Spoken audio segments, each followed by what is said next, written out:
Good afternoon, everyone. I'll give it a second to let some more participants come in, and then we'll go ahead and get started.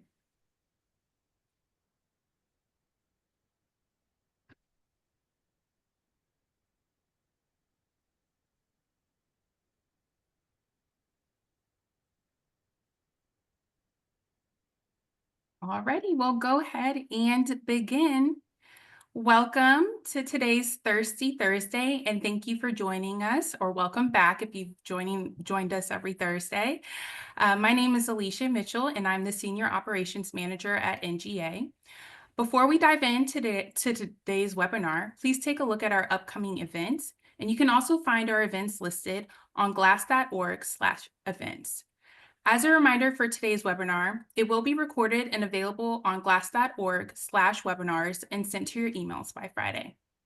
With that said, let's go ahead and dive in. The NGA is prioritizing making schools safer with forced entry resistant security and ballistic windows indoors. And we will learn more about this in today's webinar. Urmilla, please go ahead and introduce our lovely webinar that we have for you guys today. Sure. Good afternoon, everyone, or good morning, depending on where you're from. My name is Urmilla Sowell. I'm the VP of Advocacy and Technical Services for the National Glass Association. Today, we'll be talking about fenestration assemblies for school building security. Thank you all for joining us. With me today, I have Thom Zaremba and Lisa Winckler. Thom Zaremba's practice focuses on advising and representing clients in all aspects of the development of building codes and standards, including proceedings before the U.S. Department of Energy, the U.S. Environmental Protection Agency, the International Code Council, the National Fenestration Ratings Council, the National Fire Protection Association, ASHRAE, and the ANSI, as well as the California Energy Commission, and numerous other forums. His clients include a number of worldwide glass manufacturers and trade associations representing the glass and glazing industry. He has more than 30 years of experience representing Fortune 500 companies in civil litigation and financial institutions in restructurings, reorganizations, and insolvency procedures. So that's Thom Zaremba. I have Lisa Winckler. She is the president of Colorand LLC, a consulting company working in the light and energy fields. Ms. Winckler was employed over 35 years in the window film industry. Lisa retired in 2021 as the Director of Global Product Management and Industry Affairs for the Performance Films basis of Eastman Chemical. She's speaking today on behalf of the International Window Film Association. Welcome to both Thom and Lisa. Thank you. Thanks. So next slide, Alicia, please. As Alicia mentioned, the NGA has been involved heavily in school security and working on many items for several years, at least over, I would say, maybe about 8-9 years now. We have quite a bit of information that's on our website. All of these items you're able to access as members and non-members. We have glass technical papers, several of them, on school security glazing, on security glazing, not just on schools, our laminated glazing reference manual, protective glazing manual. We've had several Thirsty Thursday webinars, at least once per year in the past several years. School safety and security glazing, the glazing industry's impact on the active shooter standard, and those are all on demand on our website. We also are working legislatively on one-pagers. So this is when NGA goes up to Capitol Hill and work with our senators and our congressional representatives to kind of see if we're able to move something on school security. So our one-pager is called School Security Windows Respond First. In Glass Magazine, we've had several different types of articles as well, one by our very own Katie Devlin and Industries of First Responders. And then we're heavily involved at ASTM International, which also is about the standard. Our task groups within NGA worked on ASTM F3561, which of course is the only standard out there on active shooter attack on fenestration systems. Currently, and Lisa will touch on this at a little bit later time, we are also working on this work item on retrofit. And we just now produced a school security glazing for schools for architects as well. Next slide, please, Alicia. So this is our one pager. I took a snapshot of this here. Last Congress, they had both a House of Representative as well as a Senate bill that was called Securing Our Schools Act, as well as Securing Aid for Every School Act, Safe School Act. Currently in this Congress, we don't have a new bill. We are currently working with our legislative representatives to see if we can introduce a bill similar to one of these. And the next slide. This is just kind of talking a little bit more on that one pager that shows that why windows and doors is a possible solution. Glass can be part of the security plan for the first element of surprise. And walking up to the doors, if we're able to harden the school, we're able to keep its occupants safe. Next slide. Okay, now I'll turn it over to Thom Zaremba, who will get into some of the codes that we're working on currently. Thom? Thank you, Urmilla. Can you hear me okay? Yes, we can. Great. Okay, next slide, please. The International Code Council, ICC, privately develops what is known as the International Building Code. That International Building Code is developed through a process that involves stakeholders and building code officials and fire code officials from all across the country. They join together and select additions, changes, and new provisions to include in the International Building Code. From there, the International Building Code goes out to the states for consideration and possible adoption, as building codes are principally a state matter, state jurisdiction matter. So currently, the International Building Code does not have any ingress or getting into the building entryway protection for schools against active shooters, which is obviously, as we all know, a very serious concern when schools are attacked and children are killed as a result of these attacks. This photograph illustrates some of the areas that are susceptible to forced entry by an active shooter. The entryway, particularly A, B, and F, are the areas that are most vulnerable, but exterior wall classroom windows and doors are also vulnerable to having the glass in those areas shot out and an active shooter enter with a gun. Next slide, please. Likewise, in the corridors of a school, interior classrooms can be exposed if the shooter gets inside the building and wants to attack the kids in their classrooms. As you can see from this photo, there could be large areas, there could be small areas of glazing that or doors that would provide an access point for an active shooter. Next slide, please.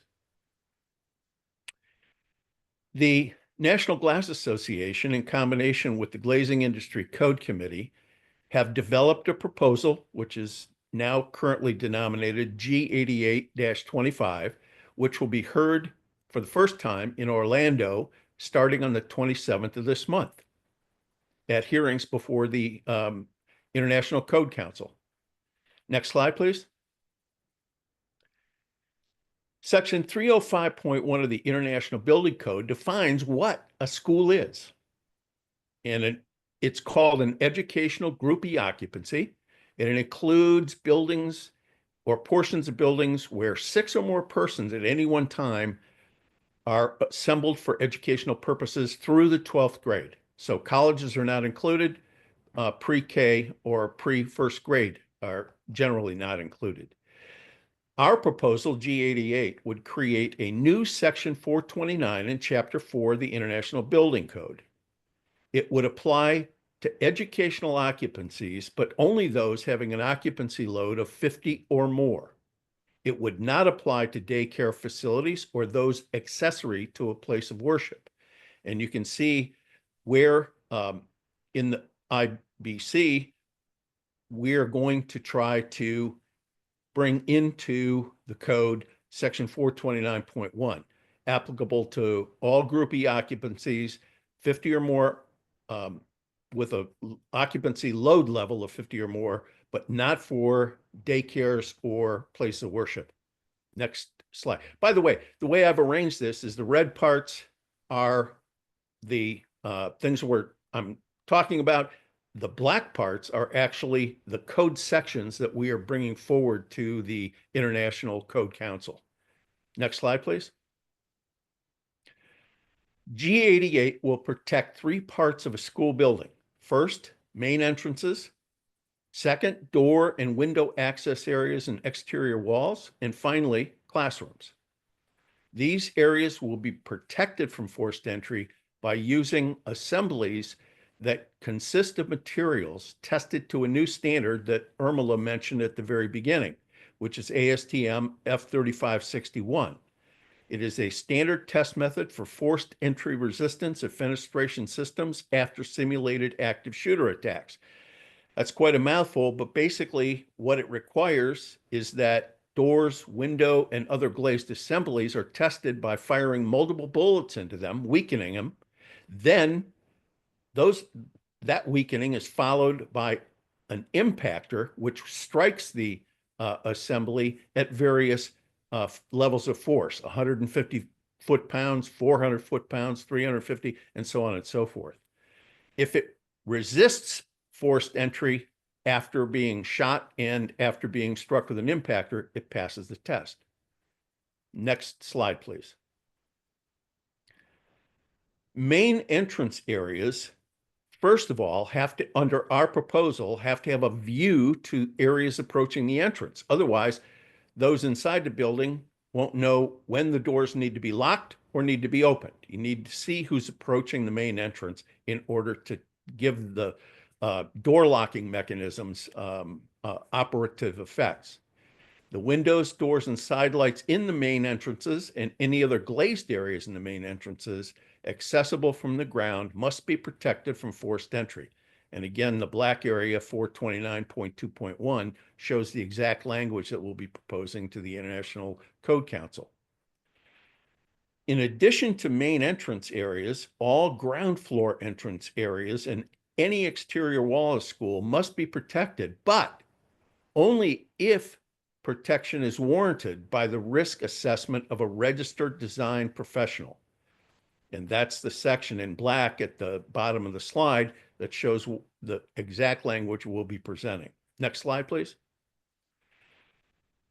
The term registered design professional is defined in the International Building Code. It's an individual registered or licensed to practice a specific design profession as defined by the state where the building codes are adopted. Next slide, please. Additionally, interior classroom windows and doors must have a view from the classroom into the areas approaching them. That is equally necessary for teachers and those people in the classroom to determine what's going on, causing a lockdown, fire alarms to go off, or a general lockdown. Can a teacher tell the difference without being able to look into the corridors accessible to the classroom, whether it's a fire or an active shooter? No. So there has to be some view from the classroom into the areas adjoining the classroom. These areas have to be protected, again, if warranted by a risk assessment performed by a registered design professional. So design professionals will be integral to the application of where exactly, what areas of the school, classrooms, and exterior access points have to be protected with this new standard. Next slide, please. Finally, the locking arrangements for entrance and classroom doors has to comply with the building code, which already has existing provisions that govern how doors in schools are locked and unlocked. Likewise, we have suggested that there be included in this provision in the new section in Chapter 4 that fire safety, evacuation, and lockdowns have to comply with the International Fire Code. And I've included the provisions that we are proposing to the International Code Council in black on this slide.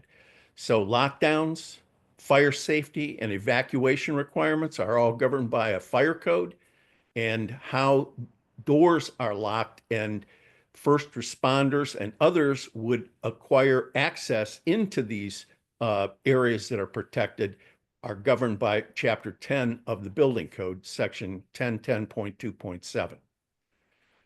I think that concludes my part, Urmilla.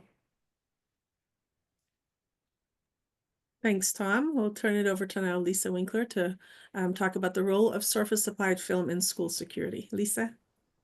Thanks, Urmilla. Can we go on to the next slide? I want to touch on this because it comes up so often. There is a position written on the IWFA website, IWFA.com, that talks about our position on ballistic resistance as it relates to film. That has been there for a long time, and we'll talk a little bit about that later in the presentation. This is specifically written to apply to regular window film, safety and security film that is in kind of standard thicknesses and put on existing type of glass. This does not necessarily apply to people who are creating specific types of glazing using film, but also using special types of glass and those kind of things. And so just wanted to be clear on that. We recently added a paragraph about the ASTM 3561, which Thom and Urmilla both referenced, because that is a system standard. Unless someone is taking film, creating it into a system, and then selling that whole system, ASTM 3561 does not apply to a retrofit window film. And we'll talk about that in a minute as well. So next slide.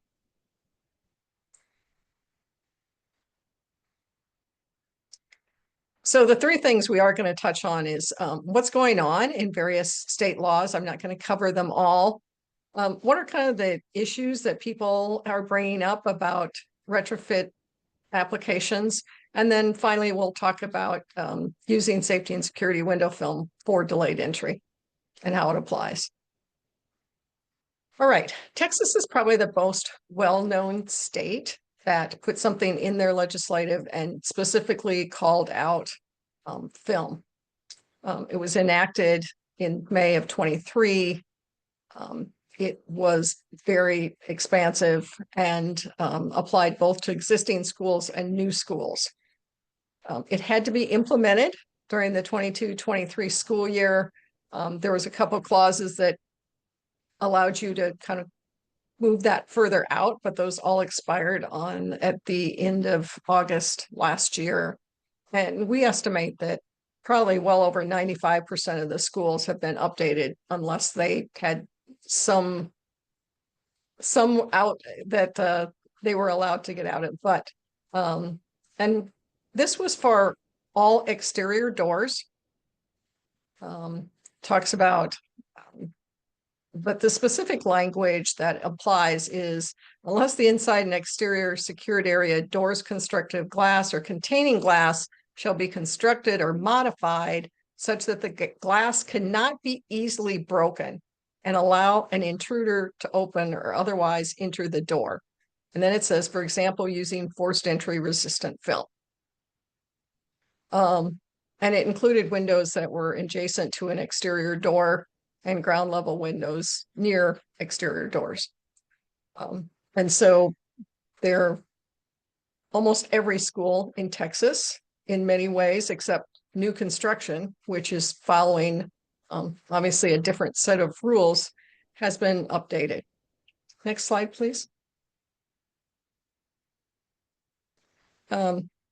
Missouri and Tennessee are also a couple different ones, and this will point out some of the the difficulty in language that has existed. So in Missouri, the definition of security window film actually says bullet resistant window film, which we really took exception to. But then it goes on to say glass, plastic film, or other synthetic substance applied to existing glass that can withstand the minimum standard for forced entry resistance. And then it lists a Department of State standard. Again, this is not a required thing in Missouri. And so we don't see the adoption in Missouri that we saw in Texas. Tennessee is very active right now. There was something that's gone in that says all schools that are constructed or remodeled after July 1st, 2023. And again, it says clear bullet resistance or entry resistant film on the glass panel of each exterior entry or basement level window and door. And then there's some wording that's like, that will prevent people from entering by breaking the glass. It's paraphrased. We are seeing additional language being added in Tennessee, and we believe that Tennessee will continue to be an evolving legislative. There was action again this year to continue to update this language. And so we are seeing activity in various states around language to change what is required for schools to protect its occupants. Next slide. So what are some of the issues with this language, and what are we hoping to try and do? And you heard some of what Thom is trying to put in for actually building code language, which may or may not apply to existing buildings, and will of course be probably implemented state by state. So language matters. There is window film, which is the film that gets used mostly on cars and architectural buildings and homes, which is done mostly for solar protection, UV protection, lots of benefits of window film. Then there's safety and security window film. These films are thicker and have different types of adhesive in them. They are generally in the 8 mil to sometimes higher thickness. And these are films that have been used historically to hold shattered glass in place. And they have various different places where they have been used. We found uses for these in blast, depending upon how far away you are from the blast. There has been some use of these types of films in safety, so running impacts. We see uses in earthquakes when glass is racking, a whole host of issues where glass breaks and your intent is to hold the glass together. And so those types of films are the films I'm going to be talking about in the next slide. But before that, there are also new developments. There's new technologies. There are people doing lots of research on using different types of films. Window film is by and large PET. And so lots of people doing research into other types of films, combinations of film with different kinds of glazing. And so I want to make sure that we don't do these carte blanche, film is good, film is bad, because it's not that easy. It's a much more complicated question. And then the last thing about this is that safety and security film is also often used with an attachment. And so what that means is the film is attached physically to the frame. So if the glass breaks, it doesn't just fall out, doesn't just go to the floor. And that will be an important part when we also talk about how film is used. But there's a lot of variables. And when we talk about 3561, part of the issue with that, and from a retrofit standpoint, is when you get to a building or a school, things are different from building to building. Glass thickness, the type of the glass. Is it tempered? Is it annealed? Is it laminated? What's the frame type? What's the bite? Gaskets. Do the windows open, not open? Are they locking? How big is the window? How old are they? Where's the building located? And all those things matter. And so that is why we have been pushing for a standard that will help people compare film and how it works. So the 3561, as we stated, is a system standard. ASTM is currently working on a retrofit standard, which again, as Thom said, is a mouthful. It's forced entry resistance after simulated active shooter attack of glazing for retrofit. We are in our third draft already. There was an ASTM meeting at the beginning of April, and we are making pretty significant progress on this. And so I'm hopeful that we will get to something that everybody can use fairly quickly. Next slide.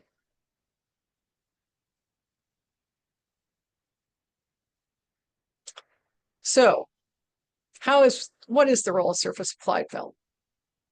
So as we all know, in an active shooter situation, time really matters. And safety and security film can help buy valuable time. And it is really important when you start talking about this layering of security measures.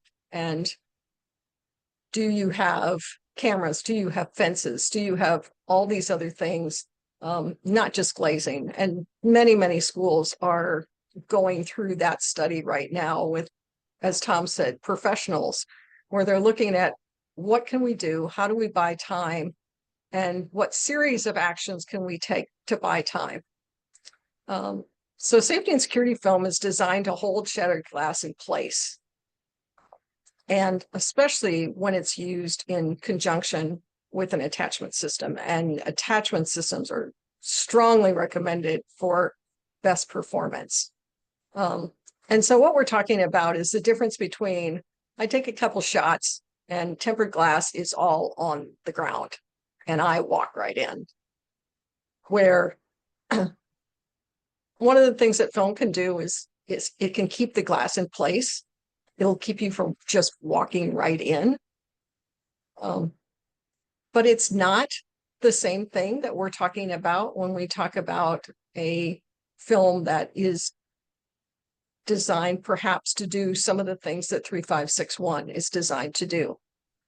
The standard is very similar that we're trying to put together. It would be a series of shots fired from the same distance as is same load that's in 3561.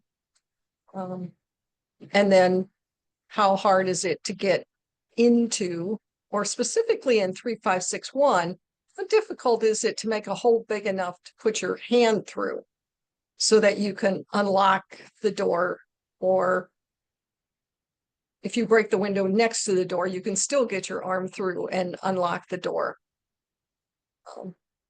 So depending upon the design of the building, you may want to have a whole layering effect of, I have certain kinds of glazing that's next to the door. You have a design professional look at this and say, but I don't think you need that here, but I don't think you should just have tempered glass because, you know, one strike and somebody's walking in. So there are all sorts of different levels of what's available, and that is really the role of surface applied film. So safety and security film comes in clear, translucent, solar control, which tends to be reflective. And these things can help hide certain areas from view or improve daytime visual security from the interior of the building. So your interior resources can see out, but maybe helping shield views into the building from outside. Again, this is something that a design professional should be looking at.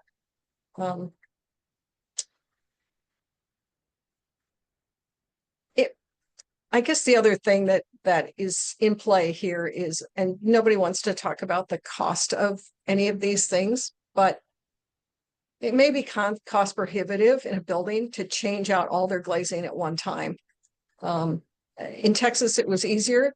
All the schools were given money from the state. In other states, this burden is on every school district. And as we all know, every school district doesn't have the same budget, doesn't have the same kind of socioeconomic ability for parents to help pay for some of these things. And so window film can be, or safety and security film on non-operable windows or windows that are less likely to be attacked might be another option for people to do more than they thought they could do if they only believed they could do the door and the two windows on either side of it. And so that brings what I have today to a close, and I appreciate it. And I'll turn this back to Urmilla. I think she has some questions, or maybe there are questions from the audience. Yes. Thank you, Lisa, and thank you, Thom, for that portion. So over the past several years that we have been working on school security and have been having these discussions at our GLASS conferences, we've compiled quite a bit of questions, and it seems like some of the questions keep popping back up. And so I wanted, before I take like live questions, I want to go through some of the frequently asked questions to Thom and Lisa as well. So one of the first questions that we always get is security glazing bulletproof. So Thom, would you like to take this one? Yeah, I'd be happy to. And Urmilla, I just want to make mention that a lot of times life mimics seminars. Mm-hmm. And at noon today, an armed gunman attacked Florida State University, sending a number of people to hospitals. They don't know much about it, but I understand just in the last couple seconds, someone was arrested. But the importance of having forced entry resistance and safe school buildings, whether they're in whatever state they're in, remains a very important agenda item for us to protect our children. So can you repeat the question? I'm sorry, I derailed it. No, absolutely agreed. And I live in the Dallas area, and we had a school shooting of, I think it was yesterday or this week. And so, but in that scenario, somebody opened the door for the gunman to come in. But anyway, but going back to our FAQs, the question at hand right now is security glazing bulletproof? Security glazing can be bulletproof, but it isn't necessarily bulletproof. Forced entry resistance doesn't mean that the bullets are necessarily blocked from accessing the building. Now, glazing can be made to not only provide security, but also bullet resistance. But the ASTM 3561 standard that we are proposing be adopted for forced entry resistance in schools doesn't necessarily equate to bulletproof. And I think one of the things to say is that it's bulletproof to a certain area, to a certain level. However, it's not to the next level. So that's why in the industry, we typically do not use the words bulletproof or impact proof. It's always bullet resistant or impact resistant or things like that, because at a certain level, there's always something bigger that can, to make it to where it's not proof. Right. But yes, thank you, Thom. Are there bullet resistant films, Lisa? I know you touched on this, and I think it's always a question we get over and over again. So if you can just kind of repeat that a little bit, that'd be great. Sure. And then I did see if while you're answering that, can you answer the question if there are any rated films for certain levels of any standards? That was one of the questions that popped up in the Q&A. Right. So IWFA is not aware of any, and remember my comment about what is safety and security film, any standard safety and security film that is bullet resistance to something that would matter. And like you said, it really matters. What's the gun? What's the load? What's the speed? And so I'm not going to say that there aren't people who have testing where they have used some kind of film, composite, heavy film in conjunction with a certain kind of glazing where they have achieved results from a well-known test lab, but it is not a retrofit. We're going to put a standard safety and security film on an existing glazing that's available in most types of public buildings and get some kind of bullet resistance. And then your next question was, can you repeat that? Sure. Does a film carry any type of rating system, like for example, like UL rating or anything like that? So UL is again a system.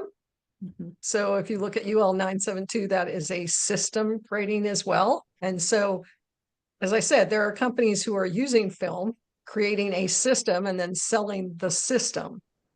And there are some retrofit standards for impact resistance. So for example, there's safety standards so that you can kind of bring your anneal glass up to a point where you can meet some of the ANSI standards.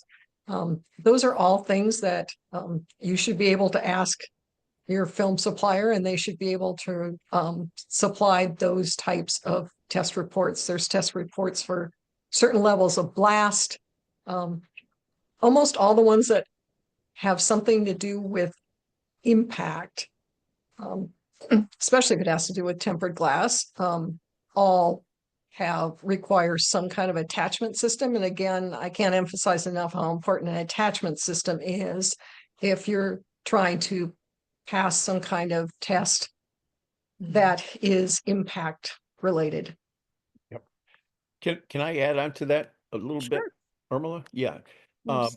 The reason, one of the major reasons we're trying to introduce ASTM 3561 is to give schools an opportunity to have a registered design professional do a risk assessment on the exterior walls, entryways, and classroom interior doors and windows in schools. That risk assessment is going to evaluate a couple things. One, it's going to evaluate what the level of risk is. Do you need something that's bullet resistance, or do you need something that is simply forced entry resistant? The higher level you go, the higher the cost. And so every application in these schools, in order to balance cost versus result, requires, first of all, a standard. How do you evaluate them? You do it against an acceptance criteria that is contained in a standard. The standard is an apples to apples comparison that tells you if you shoot it with 10 times with a bullet and hit it at 150 pounds, is that adequate? Or do you need to have a 400-pound resistance impactor after shooting the entryway with them? But again, each level increase in safety is going to increase cost. So there's a selection process, and that will be left to registered design professionals licensed to make those types of assessments. And that's one of the questions I received today, as well as part of our FAQ, is that how will the level of security per ASTM F3561 be determined for the individual school? So I'm glad that you brought that up, Thom. In the building code language that you had referenced and shown on the screen, it was about the design professional having that risk assessment. Would you like to touch a little bit more on that and just kind of answer the question? I can give you an example. Yeah. Suppose you have a playground outside the school exterior walls, but is itself surrounded by 10-foot high walls. Now you have doorways leading from the interior of the school into that playground outside.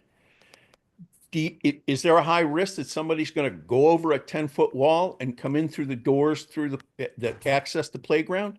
Not likely. So as a result, you're probably going to have a very low risk assessment for those exterior doors and windows that run against that playground.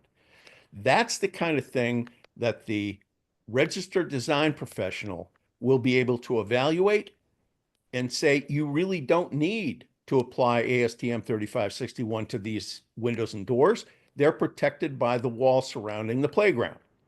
Likewise, if it's a rear door with solid core and no glass, perhaps it can be a level 1. ASTM 3561 has 8 different levels of impact or forced entry resistance. So perhaps that would be a level 1 area of resistance because it isn't an obvious entrance point where a forced entry would occur with someone using a rifle or a gun or any other type of entry device. So all of those things have to go into it. We could have just said, you know, ASTM 3561 materials have to be used on any entryway, but that would not take into recognition the need to do risk assessment on every opening in the school. The only ones where we're mandating it is the main entrance, where everybody usually comes in and out through the school. Great, thank you, Tom. Next question, does security glazing affect the appearance of windows and doors? Tom, would you like to take that one? I'm sorry, what was the question again? Does security glazing affect the appearance of windows and doors? It can. You can use different techniques to obscure vision and make it a secured entry, or it can be clear and non-discernible. It depends on, again, how you want to design it and how you want to create and fabricate the type of glass combined with film in the specific application. And I think another thing to note with that is that as an active shooter going up to a door or a window that has some type of security glazing, it can look exactly like a typical window or door that without knowing that it's laminated glass or it has some type of a force entry resistance or a bullet resistance application. So as a person as an attacker coming into that, they're not able to, like, say, this window, you know, has some kind of security, so I'll go around and have another window. And so I think that's one of the items, especially with security glazing, not able to know what it is before you approach it. Right. So for example, an example would be hurricane resistant glass. You can't tell the difference from the outside. You have to look more carefully at the specific assembly to make a determination. And you'd have to have the experience necessary to make a determination as to what kind of glass it is. So you can make it to appear in whatever appearance you want. Yeah. One of the questions that came in from today's audience is that does ASTM F3561 standard allow bullets to pass through? And I know during our workshop that we held at our glass conference in Carlsbad, that was something in which we talked about. It is not a bullet resistant standard at all. It's an active shooter standard. The idea and the purpose there is to have time for first responders to come in and to be able to react, and for the building occupants to have time to react or close the doors or hide and things like that. Thom or Lisa, would you like to add to that? Well, it's also one of the reasons we require in the building change proposal that we're suggesting in G88 that there be a view from inside. You have to mandate a view that you be able to see those people approaching. If you see an active shooter coming with an AK-47, I'd suggest that you lock the doors and get behind a opaque wall. For sure. And wait and call the police, of course. Yes, definitely. Here's a question for you, Lisa. Can security glazing be retrofit into existing windows and doors? I know you touched on this during your presentation, but again, can you just put on surface applied any type of the films that you listed and have it be for security glazing? So again, depends upon what your definition is of security glazing. And that all gets back to what is the standard. Safety and security film can be applied to many, many existing windows. Need to be careful of if it needs an attachment, whether the frame is the type of frame that can accept an attachment. So those are all things that need to be assessed. But does it turn it into a security glazing? Totally depends upon what your definition is of a security glazing is going to be. And that's where it gets back to, you need to look at the standard testing that is available and that people are providing you. And again, we need to work very hard to get the new retrofit standard done through ASTM so people have a way to compare different products and different attachment systems. Definitely. And one thing to note is that both the ASTM 3561 and the retrofit standard assembly tests. It's not a glass test. It's not a film test. It's an assembly tests. Those are both assembly tests. Let me see other questions here. We had another question. Is the intent that ASTM F3561 be used for all new construction, and when windows will be replaced, work item, which is a retrofit standard for existing windows? I can tell you, and Lisa, you were sitting in that room as well at the ASTM 2 weeks ago. That is the intention for F3561. It's a new construction or totally renovation, as well as when you're putting in an entire new system into a school, and then working on the retrofit system right now for existing windows. Yep, Urmilla, the standard, the building code change that we are proposing would only apply to new construction. However, the International Existing Building Code governs additions, renovations, and changes of occupancy. So if there's a significant renovation of a school, for example, the lobby, it may well direct you, and it very likely will direct you to comply with the standards of the most current building code in your jurisdiction. So if this is adopted by the International Building Code and you do a renovation under the International Existing Building Code, which is after its occupancy permit has already been issued, it's very likely that that addition or renovation is going to require you to upgrade to current building code standards. True. We have another question with regards to Tom's presentation about the upcoming ICC meeting. What required level will impact or be specified in Chapter 4 ASTM F3561 levels 1 through 8? I think that's a good point to bring back up again, Tom. The proposal we are making does not prejudge the level that would be required for any particular location, including the main entry areas. That would be left to the registered design professional to select between the 1st through the 8th level of forced entry resistance that the standard provides.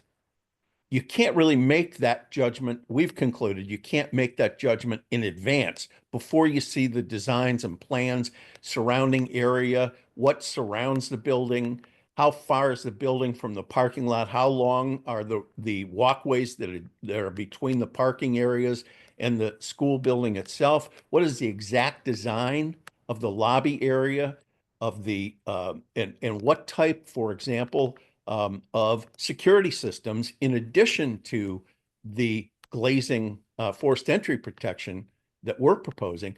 Are there cameras? Where do they connect to? Who operates those cameras? Is there a security force? So all those things have to be taken into consideration when you're evaluating, does this location require a level 1 forced entry resistance or a level 8?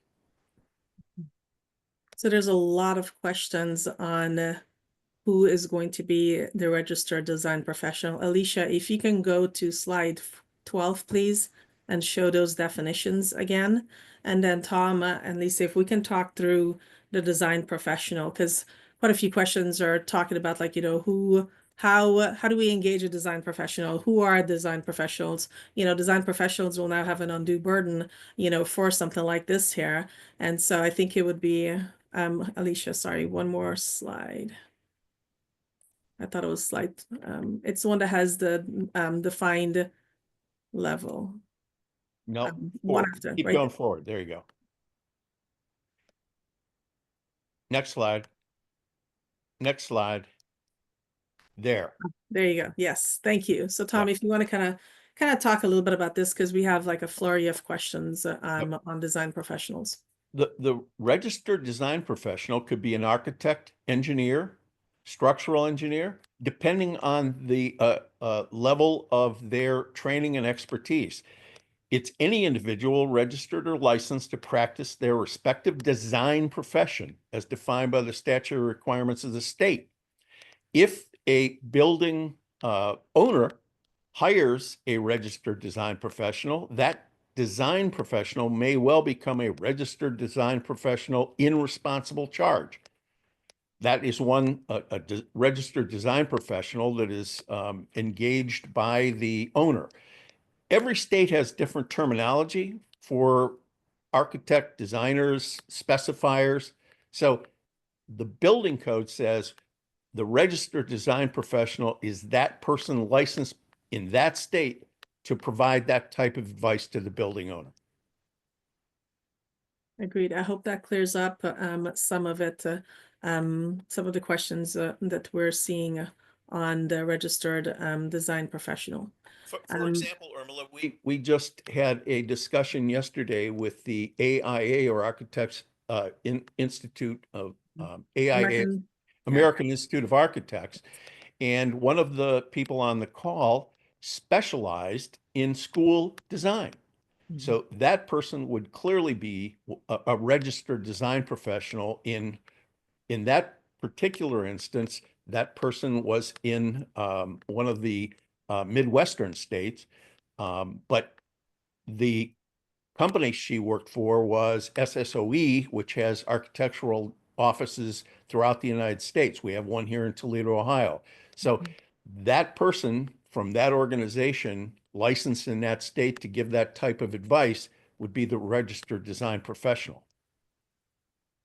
Agreed. We have an additional question that says, is there still any activity on the federal level to support upgrading school security? And the answer is yes. I had mentioned on the very top when I was introducing what NGA is involved in. One of the things that we consistently work on the last 3 years is when we do have our glass and glazing advocacy days in Washington, D.C., speaking with our congressional representatives and our senators, is that we're trying to make sure that we have that we do have some type of school security bill in there. Currently in this new Congress, there isn't a bill right now that's on the table. However, we are in conversations with some to see if we can get something about, some kind of a school security bill again. So at NGA, we're working on the standards level to make sure there is a standard for active shooter, and that's the standards that then go into codes. So a standard is voluntary. Codes are mandatory, and of course regulation is mandatory. And so what Thom Zaremba had talked through was the actual building code section. So currently in the building codes, there isn't anything on security. They have fire security, but that's it. The word security is not in there at all. So Thom Zaremba has been working with the the GICC Glazing Industry Code Committee, as well as NGA and the different associations as well, to put forward a building code proposal that does talk about school security. So that's what he kind of mentioned there. So we have the standards, we have the codes, and then at legislative wise, we are working to try to see if we can have some kind of legislative mandate as well, to see if on the federal level, we have some kind of thing on school security, and we're talking about hardening a building, hardening the school, and focusing on the actual school building itself. We, as a built environment industry, we can harden a school. And so trying to focus on that item at school on the actual legislative side, and then on the building side as well. So, Urmilla, can I add on to that? Of course, please do. Yeah, if those in the audience think back to when they were in grade school through 12th grade, the biggest risk to those kids in the school was fire. Therefore, they had fire drills, they had fire alarms. The building codes provide numerous provisions and sections and requirements regarding exiting the building in the event of a fire. So exits have been protected in the building code, but until recently, there has been no need to protect against entry. It's only been in the last, 10, 15, 18, 20 years that people have attacked schools from the outside with guns. And now the building codes, we're asking the building codes to address not only getting out safely, but preventing active shooters from getting in and keeping the kids inside safe from those that would approach the building and try to gain ingress as opposed to egress. Absolutely. I know that we have 5 minutes left. Alicia, do you want to go ahead and wrap us up? And for all of the questions, thank you so much for participating and getting a lot of these questions. I'm trying to compile all of them and send out some FAQs based on some of these. I know there's a lot of things, a lot of different types of questions on the design professional and, talking about the building owner and things like that. So I think we'll need to look into what that would mean for the building codes as well. I think that's something that's a question that I don't know if we get to decide who that is, but certainly when they design the building. But then some other questions on the film and on the retrofit. There's a question about the ASTM activities. ASTM activities are open to anybody. And so if you're interested in the retrofit standard, please contact me. My email address is usowell@glass.org, and I could put you in touch with that ASTM site that you're able now to be involved in that retrofit standard. And of course, ASTM is open to anybody at all, and it is a consensus process. And so we'll need to make sure that as with NGA, all of our items are consensus process on there. So any last thoughts, Thom and Lisa, before Alicia wraps us up?